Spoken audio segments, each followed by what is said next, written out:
THQ projects Councilwoman Nithya Raman is advancing to the runoff against incumbent Mayor Karen Bass. Former reality star Spencer Pratt, he didn't make the cut. The election was rigged.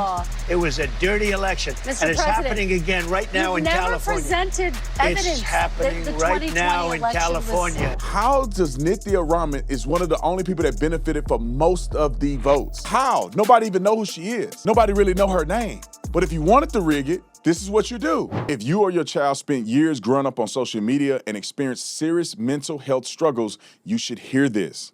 Recently, a jury ordered Meta and YouTube to pay millions for their role in designing and promoting addictive platforms. They know their apps could contribute to anxiety, depression, and body image issues, but did not share those risks while prioritizing profit. The recent historic verdict underscores the consequences of those decisions. Now, Morgan & Morgan is stepping up to hold these platforms accountable for the harm they've caused. Click the link in my description section and take a short quiz. You may be entitled to potential recovery of over $1,000. So let's start with our first story. It's the California election. I think it's appropriate to start with Donald Trump and his interview with NBC.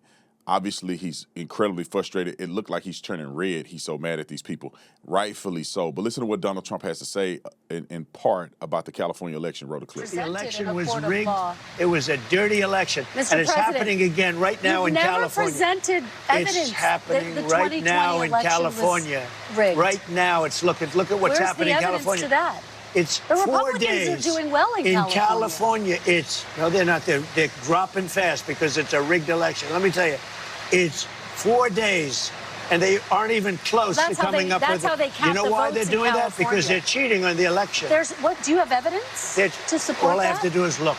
All I have to do is look. That's not evidence. And I listen to people, and let's see what happens. But, sir, that's not evidence. Do you think it's appropriate? That's how they count the votes in California. Do you think it's appropriate that they have an election, and 5 days later they're nowhere close to picking a winner? State and local officials acknowledge they are slow. They're urging. No, they're crooked. They're urging the votes to be counted quickly. That's how they vote in California. They're crooked, just like you're crooked. Your press is crooked, and Meet the Press is crooked. To be fair, I'm not crooked, but let's Really? Let's Well, continue. You play right into their hands. Let's continue. You're either crooked or you're stupid. You play right into their hands with this rap. You know that these elections are rigged.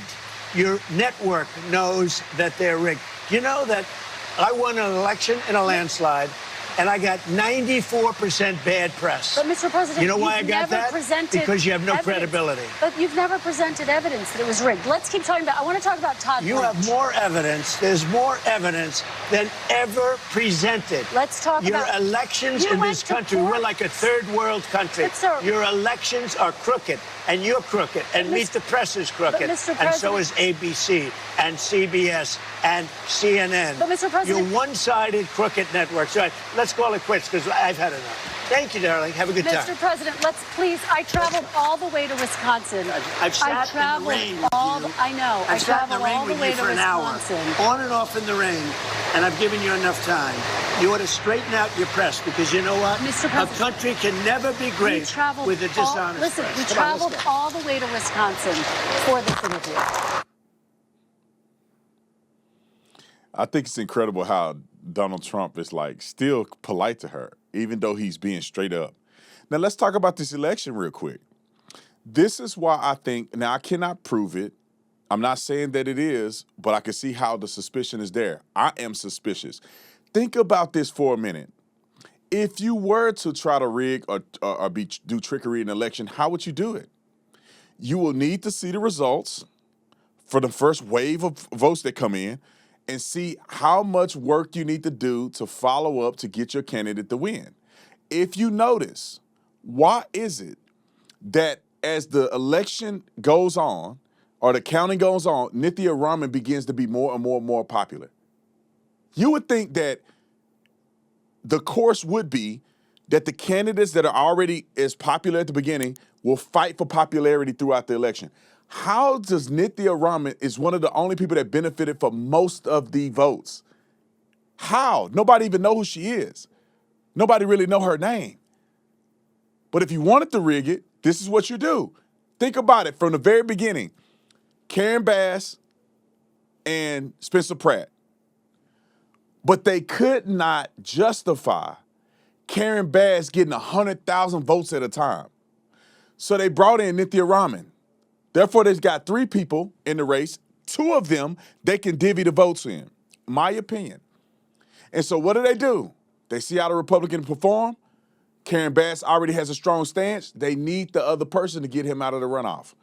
So as the time go on, they go and put more and more votes in there. You don't have to have things signed. You can post date things with you just writing it on the front of the form. There's no official documentation. There's no chain of custody. None of those things happen in California. So therefore, they linger it and they linger and they linger and they linger, and they try to get the votes that they need to get their candidate to win. If you ask me, I think they have a bank of votes from homeless people. They got all these homeless people out there. They have their identities already. They have everything they need from these people. And they wait and they wait and they wait, and they start dumping these ballots in order to get them across the board. Because if you look at it, all of a sudden, Nithya Raman was getting her head whooped in. She cried the night that she lost. She knew she lost. Then all of a sudden, the votes are in her favor, and she's now ahead of Spencer Pratt by 3,000 votes. This is L.A. with tens of millions of people live in L.A. And you saying, or at least millions of people live in L.A., and you saying she won just by 3,000 votes.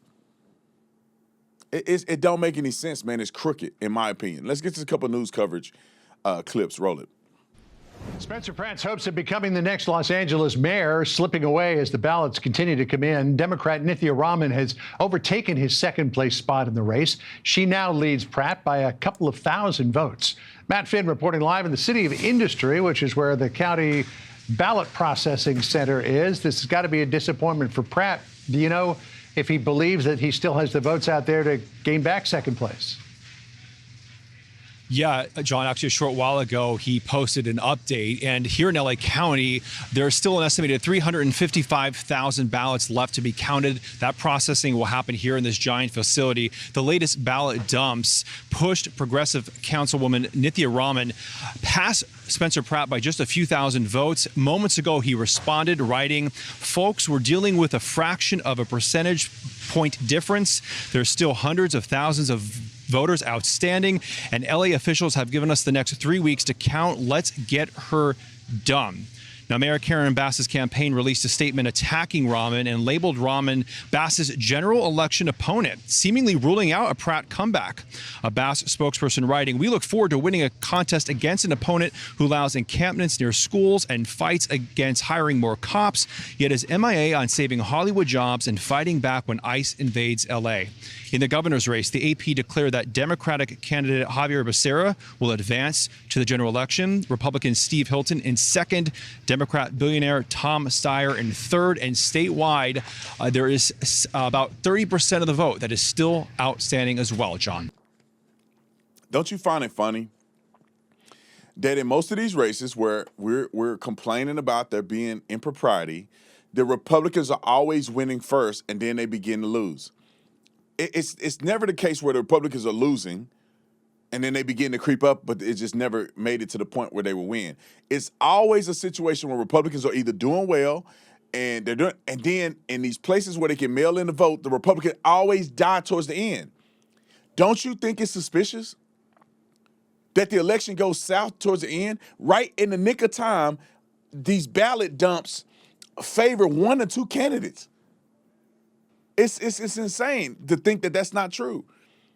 And the fact that California does it the way they do it, they leave it open for manipulation, and this is how they continue to have Democrats run the state to the freaking ground. All right, let's get one more clip here. And the first assistant U.S. attorney in L.A., Bill Asaley, says California has refused to give the federal government its voter rolls and allows first-time voters to use IDs like gym and debit cards. Asaley also writes, California allows third parties to collect and turn in ballots on voters' behalf, a practice known as ballot harvesting with few restrictions. This makes it difficult to track who actually received, completed, and submitted each ballot. Now, Asaley says there are ongoing voter fraud investigations here in Southern California. He points to a recent woman who was arrested for allegedly paying people on Skid Row to register to vote. Bill, Dana. All right, let's get to the view real quick. I want to display what kind of they had to say about this. I think they're always wrong, but it's good content. Roll the clip. But I will say, people tend to not trust elections when it takes a real long time to count votes. LA and California in general need to figure out how to do this quicker. Change the laws so you can do it in one day. Florida has a lot of mail-in, and they get their results the same night. It makes people feel like, oh, something's off, but there's not. That's how their rules are. I feel the exact opposite. I think if someone is taking their time to count the votes, I think if someone is looking at every single thing, because in California, it's the most populous state. We all know that. And they actually have signature verification. So they look at every single signature, and if those signatures do not match what they have on file, they then go back to the person and they say, was this you? And so it does take a long time to be right, to do it well. Why can Florida do it right in one night, though? I don't think you can do it when you have 23 million registered voters. It's just not possible. And so I think it is. 23 million people are not voting. Did you just not look at Nithya Raman and them numbers? Like it's 100,000 here, 150,000 here, 200,000 here. That's nowhere near 23 million. It doesn't matter what the population is. It's how many votes are you tallying. Every other state in the union that's not cheating, they can count their stuff in one night. Why does California take 5 and 6 days? These states that take multiple days, what are they doing? They're trying to see how much they need to overcome in the election, and they add votes. They letting first-time voters use gym memberships. You know how stupid that is, bruh? You know how unverified that is? And then they're claiming illegals aren't voting in the election. Man, I guarantee you they got some system out there where they giving a whole bunch of people addresses and names of dead people and all kind of stuff. They have a whole system going. And they go, hey, run up here, say you this person, and we'll get you fake IDs and everything like that. You only need 10,000 people like that. You don't need 1 million. You need 10,000 people that will vote fraudulently, and you find a way to put their ballots in this ballot box, put a little bit over here, a little bit over here. Then they do the drop, and Nithya Raman is up 100,000. You know, she get 100,000 votes at one time, or something crazy number like that. Anyway. I beat that dead horse. Shout out to Donald Trump for keeping it real, like a $20 bill.